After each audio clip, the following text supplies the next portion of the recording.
started my life out as an accountant. That's my profession. Spent many years in the banking and financial services industries. A lot of time with Standard Bank, Real Africa Jewelink, Liberty, and then joined Nando's about 11 years ago, 2006.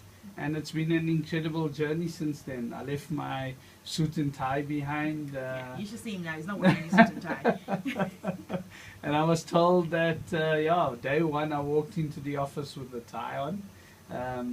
Robbie Brosen, the founder of Nando's, cut the tie off and said, listen, if you come back with a tie tomorrow, don't come back. You literally cut it off. Literally cut it it off. What a good way to, good impression on your first day at work. Exactly. And never looked back since. Got introduced that year to Kingsley Holgate, who is Africa's premier explorer. Yes. If you don't know him, go Google him. Okay. Exactly. And spent a lot of time with Kingsley on expedition over the next couple of years, and really got to understand the scourge that malaria is on the continent. And for the first time found out that back then it was the #1 killer of children on the continent. Yes. And understood the work that's been done. And so as Nando's, we decided we needed to have an impact in the world of malaria and what is needed for us to do that. Okay. And it took us on a long journey through New York and Geneva, where lots of decisions seem to be made around what we as countries in Africa do on malaria. And we felt that it was time that as Africans we stood up and took control of our own situation and that we could make a difference ourselves. And we started our malaria work part-time, and about 3 years ago we decided it needed to be more full-time.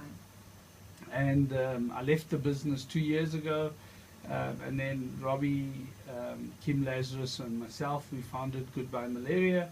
And it's been my journey since then, a very wonderful one. The impact we've had has been great. Yeah. And you can see the difference you make in people's lives. So truly enjoying what I'm doing. That's gratifying. Yeah.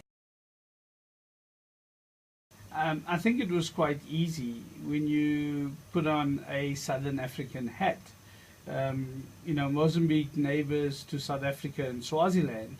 Both countries are close to elimination, and I'm sure as you've had conversations earlier today about traveling malaria, where mosquitoes know no borders. Yes. And the challenge that South Africa and Swaziland face in their road to elimination is this issue of imported malaria, is the issue of migrant labor coming across from Mozambique that has a huge impact on Swaziland and South Africa. So our idea was that if we tackled the country that had the biggest challenge right now, it would then assist its neighbors in achieving their targets. So it really was about a regional view. It was us looking at the 3 countries and trying to work out what would be the best way for us to get to elimination.